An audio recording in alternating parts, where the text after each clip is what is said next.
Kisah kesatria Islam Abdullah bin Zubair radhiyallahu anhu. Tahukah kamu siapa seorang kesatria Islam yang masuk sendirian ke tengah pasukan kaum musyrikin yang waktu itu berjumlah 120.000 orang hingga ia sampai kepada raja mereka lalu membunuhnya dan meletakkan kepalanya di ujung tombak? Dialah Abdullah bin Zubair bin Awam radhiyallahu anhu, putra dari Asma binti Abu Bakar dan dari sahabat Zubair bin Awam. Dia dilahirkan ketika ibunya sampai di Kuba dalam perjalanan hijrah. Dialah anak pertama dari kaum muhajirin setelah peristiwa hijrah. Lalu sang ibu membawanya kepada Rasulullah SAW, maka beliau memangkunya lalu meminta untuk dibawakan buah kurma. Beliau mengunyah kurma tersebut kemudian meletakkannya di mulut sang bayi. Begitulah, yang pertama kali masuk ke lambungnya adalah air liur sang Nabi. Kemudian Nabi mendoakannya agar mendapat keberkahan lalu menamainya Abdullah seperti nama kakeknya. Kelahirannya merupakan peristiwa yang besar di mana hal itu membantah klaim kaum Yahudi yang mengatakan bahwa mereka telah menyihir kaum muslimin sehingga tidak akan memiliki keturunan di Madinah. Ketika ia lahir, para sahabat bertakbir sampai mengguncang seisi Madinah. Abdullah menjadi seorang penunggang kuda pemberani yang mencintai jihad. Dia ikut berjihad dengan sang ayah untuk latihan berkuda dan gulat. Dia selalu bersama ayahnya dalam banyak peperangan, di antaranya perang Yarmuk. Di samping itu, ia radhiyallahu anhu merupakan ahli ibadah, pandai membaca Al-Quran, dan selalu melaksanakan sholat di malam hari, juga puasa di siang hari. Amr bin Dinar berkata tentang beliau, "Aku belum pernah melihat orang yang lebih baik sholatnya daripada Ibnu Zubair." Thabit al-Bunani berkata, "Aku melewati Ibnu Zubair ketika beliau sedang sholat di belakang makom di dekat Ka'bah. Seakan-akan ia seperti kayu yang disandarkan, tidak bergerak sedikit pun." Beliau juga merupakan salah seorang sahabat yang dipilih Utsman radhiyallahu anhu untuk menulis ulang mushaf.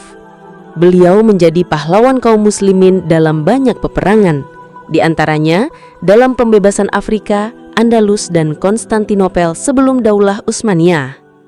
Dalam pembebasan Afrika, yaitu dalam peperangan Subaitillah, kaum muslimin dengan jumlah 20.000 pasukan berhadapan dengan musuh yang berjumlah kisaran 120.000 pasukan. Abdullah memperhatikan gerak kekuatan musuh. Ia dapati bahwa ternyata kekuatan mereka terpusat pada Raja George, sekaligus komandan pasukan yang meneriaki dan menyemangati mereka untuk mati dengan cara yang sangat mencengangkan. Maka Abdullah berkesimpulan bahwa tidak ada cara lain selain membunuh komandan ini. Abdullah bercerita, "Aku melihat Raja George dari belakang barisan yang banyak. Dia menunggangi kuda, sedangkan di sampingnya ada 2 budak perempuan menaunginya. Aku mendatangi Abdullah bin Sa'ad bin Abisar, lalu memintanya mengirimkan bersamaku beberapa orang untuk melindungi punggungku, agar aku bisa menerobos sampai kepada raja mereka. Maka disiapkannya untukku beberapa orang pemberani." Bagaikan petir, Abdullah menerobos barisan kaum musyrikin dengan cepat menuju komandan mereka. Ketika ia telah mendekatinya, komandan mengira dia ingin mengirim pesan khusus untuk raja.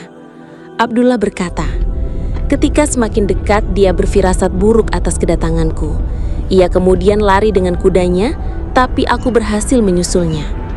Kutusuk dia dengan tombak, lalu kuhabisi dia dengan pedangku. Kemudian kuambil kepalanya dan kulepaskan di ujung tombakku. Lalu aku bertakbir." Abdullah berkata lagi, "Ketika kaum muslimin melihat kepala raja yang sudah terpenggal, mereka sadar bahwa kemenangan telah datang. Maka mereka berperang satu barisan dengan semangat penuh. Peperangan berakhir dengan kemenangan di tangan kaum muslimin. Maka Abdullah mengirimkan pesan kemenangan kepada Khalifah Utsman bin Affan di Madinah. Abdullah bin Zubair dibunuh dan disalib oleh Hajjaj bin Yusuf as-Satafi pada tahun 73 Diterjemahkan dari kitab Silsilah Al-Uzoma Minal Islam yang diterbitkan oleh Maktabah Khairu Ummah Al-Islamiyah.